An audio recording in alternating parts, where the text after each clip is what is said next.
সুনামগঞ্জ ৪ সদর বিশম্বরপুর আসনের সকল জনগণকে আমার পক্ষ থেকে আমি শুভেচ্ছা জানাচ্ছি। আমাদের সুনামগঞ্জ ৪ আসনের প্রধান যে সমস্যাগুলো আমার দৃষ্টিতে আসছে সেটা হলো এখানকার আনএমপ্লয়মেন্ট, যেখানে মানুষের রুজি রোজগারের অবস্থাটা বর্তমানে খুব খারাপ অবস্থায় আছে।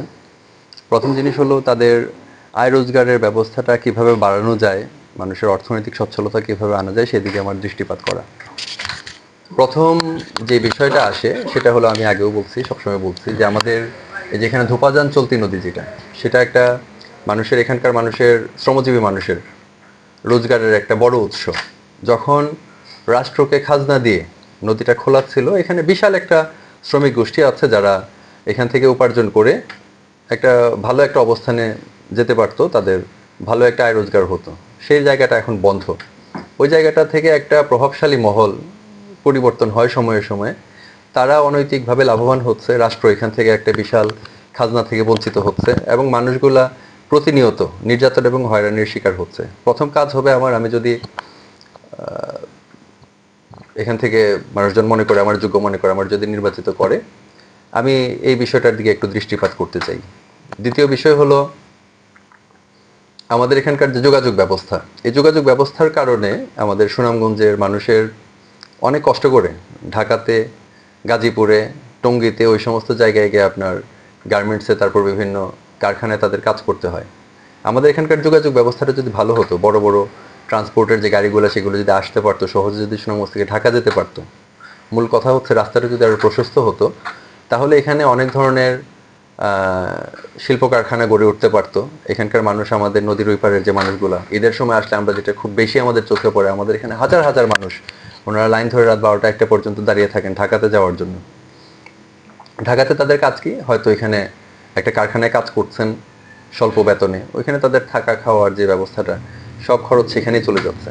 অল্প কিছু টাকা বাড়িতে হয়তো সঞ্চয় করে পাঠাতে পারছেন। এই বিষয়টা কিন্তু আমরা এখান থেকে সহজেই কিন্তু কেটে উঠতে পারতাম। এখানে যদি আমাদের যোগাযোগ ব্যবস্থাটা ভালো থাকতো, আর এই গাড়িগুলো যদি ঠিকঠাক মতো ঢাকায় আসা যাওয়া করতে পারতো, আমাদের তো এখানে শর্টকাট রাস্তা আছে, এখন রানীগঞ্জ হয়ে যাওয়া যায়। তো ট্রান্সপোর্টের গাড়িগুলো যদি আসা যাওয়া ঠিকভাবে করতে পারতো, এখানে আপনার ইন্ডাস্ট্রিয়াল একটা জোন গড়ে উঠতে পারতো, যেটা হবিগঞ্জে আছে। তো আমার ওইদিকে একটু দৃষ্টিপাত করতে হবে। করতে পারলে এখানে শিল্প কারখানাগুলো যদি এখানে লোকালি গড়ে ওঠে, মানুষজন তার বাড়ি থেকে গিয়ে তার দৈনন্দিন যে কাজগুলো আছে, তার পেশাগত যে কাজগুলো আছে সেগুলা শেষ করে তার বাড়িতে আবার চলে যেতে পারতো। ওইদিকে আমি দৃষ্টিপাত করতে চাই। 3 নম্বর বিষয় হলো আমাদের এই যে হালুয়ারঘাট ব্রিজ, যেটা নিয়ে সবসময় কথাবার্তা হচ্ছে, এই ব্রিজটার কাজটা যেন দ্রুত গতিতে শুরু হয় এবং সম্পন্ন হয়, সেদিকে আমার দৃষ্টিপাত করা। এই যে আমি অনেক বড় একটা সমস্যা বোধ করছি, কারণ এই যোগাযোগের এই যে মাঝখানে একটা ব্রেক, একটা গ্যাপ জায়গা, এটার কারণে মানুষের প্রতিনিয়ত একটা হয়রানির শিকার হতে হচ্ছে। একটা মানুষ কোনো কাজে দ্রুততম সময়ের মধ্যে সুনামগঞ্জ আসতে হচ্ছে, সে যেতে পারছে না, তার এখানে নৌকাতে একটা জীবনের ঝুঁকি নিয়ে তার প্রতিনিয়ত পারাপার হতে হচ্ছে, এখানে একটা বাধাগ্রস্ত হচ্ছে তার যোগাযোগের ব্যবস্থা। তার উপর আমাদের নদীর উত্তর পাড়টা, ওইখানে কৃষি প্রধান এলাকা, এখানকার মানুষজন বেশ ভালো উর্বর জমি, প্রচুর ফসল ফলাদি সেখানে আপনার উৎপাদন হয়, শাকসবজি অনেক উৎপাদন হয়। এই শাকসবজিগুলা এই শুধুমাত্র এই যোগাযোগ ব্যবস্থার কারণে সুনামগঞ্জে সঠিকভাবে আসতে পারছে না, তারাও কৃষক তার ন্যায্য মূল্য পাচ্ছে না, আমরাও আমাদের আসলে সঠিক দামে এই শাকসবজিগুলো আমরা নিতে পারছি না। এখানে একটা মধ্যস্বত্বভোগী, কি বলবো, মধ্যস্বত্বভোগী আপনার একটা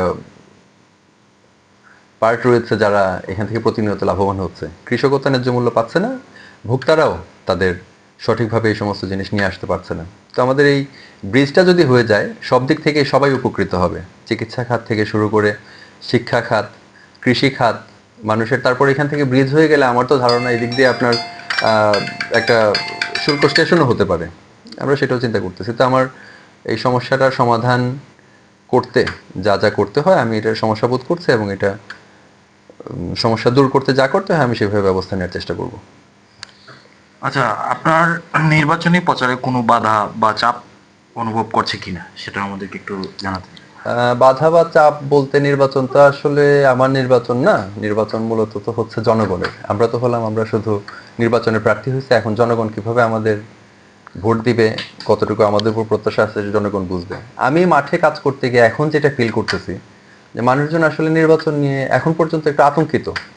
আজকেও আমি বেশ অনেক জায়গায় ঘুরে আসলাম, একটু আতঙ্কিত। সবাই বলছে যে আমরা কি ভোট দিতে যেতে পারবো কিনা, আপনার জন্য আমরা প্রচারণা করবো, আমাদের আবার অন্য কোনো ধরনের কোনো মামলায় ফেলে দেওয়া হয় কিনা, বিভিন্ন ধরনের সমস্যা জটিলতা তারা বোধ করতেছে। এখনো তাদের মধ্যে জড়তা কাটে নাই। এখন প্রশাসনের দায়িত্ব হলো, আমরা প্রার্থী হয়েছি, জনগণ ভোট দিবেন, এখন জনগণকে কিভাবে তারা ভোট কেন্দ্রে আনবেন, আমাদের কিভাবে তারা নিরাপত্তা দিবেন, সেটা হলো প্রশাসনের দায়িত্ব। এখন পর্যন্ত সেই জড়তা কেটে উঠছে বলে আমি মনে করি না।